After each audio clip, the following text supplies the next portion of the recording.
said it was medicine, but it's not. It's of the devil. You're of the devil.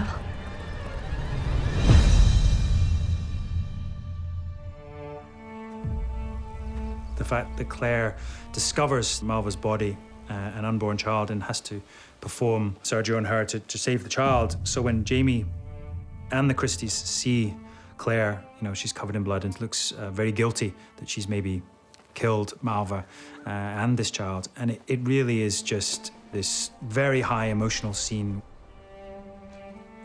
People see what has happened, and almost immediately Alan lays an accusation at Claire's feet.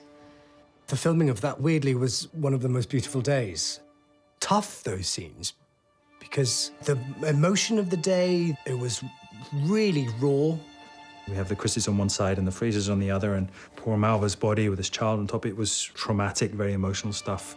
It's really unraveling. We see Tom's worldview that Malva is not to be buried alongside God-fearing folk. She's a whore, and the child is a bastard. What are we going to stand up and say about her, eh? And the fact that Claire is the possible perpetrator is causing so much internal conflict. When Malva dies, it does sort of go from 0 to 100 miles an hour on the ridge. Roger doesn't believe it has anything to do with Claire or Jamie, but he's not stupid. Everyone on the ridge has questions. It must all look terribly damning from the outside for them. It's a really sticky position to be in for all of them. There's something I must tell you. During all of this turmoil, we find out that Lizzie also has her own drama. Beardsley. Beardsley. Which of them was it? Much to everyone's surprise, we find out that the three of them have a little throuple going on. Both the Beardsleys. More than once with each of them since then. She admits to Claire that she is indeed pregnant, that she's not sure which it is, because really they're like two bodies in one soul, identical in all ways. I was shocked to read it of like a 18th century, female. For that kind of scandal, already on top of another scandal, it could be incredibly damaging. It really is about reputation. Lizzie obviously is part of the family. For her, she's doing no wrong, but for Jamie, this is just yet another problem. Short straw weds her.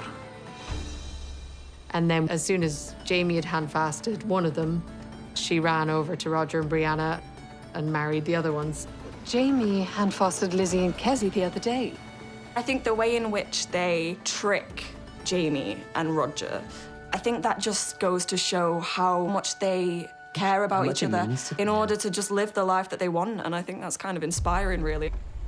At the same time, it does put on the map more and more scandal and problems, just highlighting the Frasers, which I just think at the minute is the last thing they need.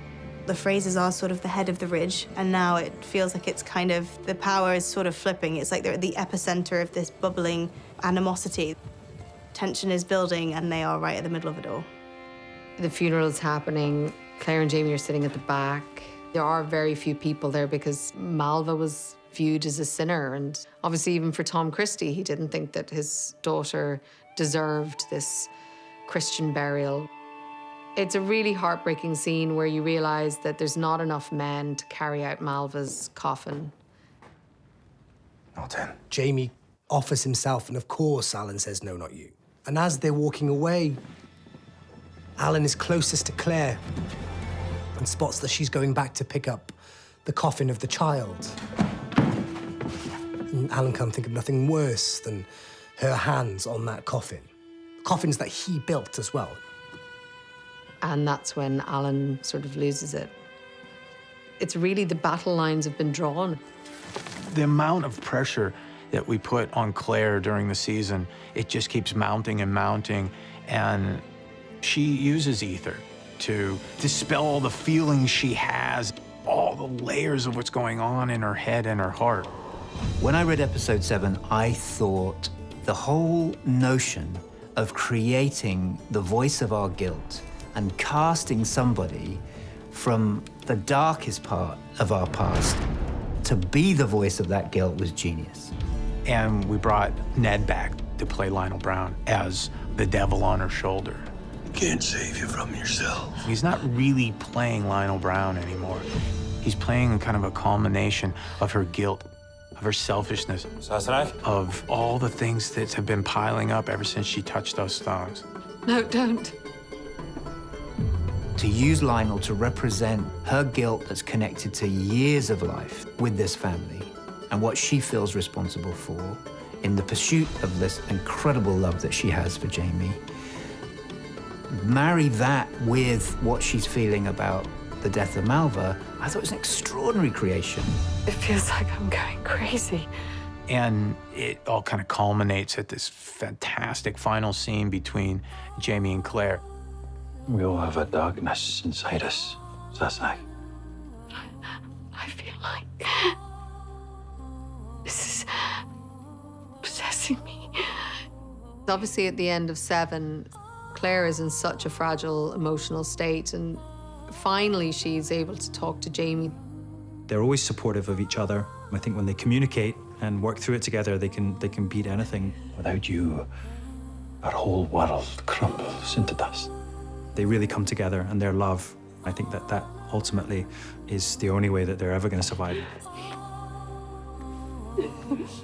But as is the way of Outlander, as soon as there's any kind of relief, it's like, and another thing. The Browns arrive.